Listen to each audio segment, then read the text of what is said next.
বিশ্বনবী হযরত মুহাম্মদ সাল্লাল্লাহু আলাইহি সাল্লামের আজকে জন্মদিন এবং এই দিনটিকে পালন করে আজকে ঈদে মিলাদুন্নবী আপনার মহাসমারোহে এবং জাঁকজমক উৎসবমুখর পরিবেশে হচ্ছে। নবী পাক সাল্লাল্লাহু তাআলা সাল্লামের এই ঈদে মিলাদুন্নবী সারা বিশ্বের মুসলমানদের জন্য অত্যন্ত গুরুত্বপূর্ণ।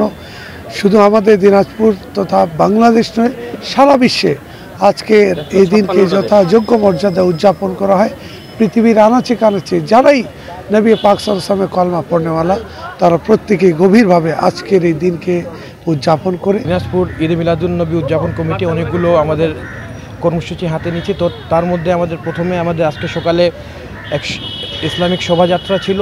এটা শেষ করার পরে ইনশাআল্লাহ আমাদের এখানে ফ্রি মেডিকেল ক্যাম্প আছে। MBBS ডক্টর, BCS ডক্টর যেগুলো আছেন ওনারা আছেন। আমরা ফ্রি মেডিকেল ক্যাম্প করতেছি। অ্যাপার্ট ফ্রম ইট ইনশাআল্লাহ আমাদের ব্লাড ডোনেশন ক্যাম্প হবে এবং আমরা যেই রুগীদের যেই মেডিসিন দরকার আমরা আমাদের সাধ্য অনুযায়ী চেষ্টা করব সেই মেডিসিনগুলো প্রোভাইড করার। বিশ্বের শান্তি প্রতিষ্ঠার জন্য বিশ্বনবী হযরত মুহাম্মদ সাল্লাল্লাহু আলাইহি ওয়াসাল্লাম যে বাণী, যে পথ এবং যে আদর্শ রেখে গেছেন সেটি অনুসরণ করলে সব কিছুতে শান্তি আসবে এবং বিশ্বে সকল মানুষের আপনার শান্তি প্রতিষ্ঠিত হবে।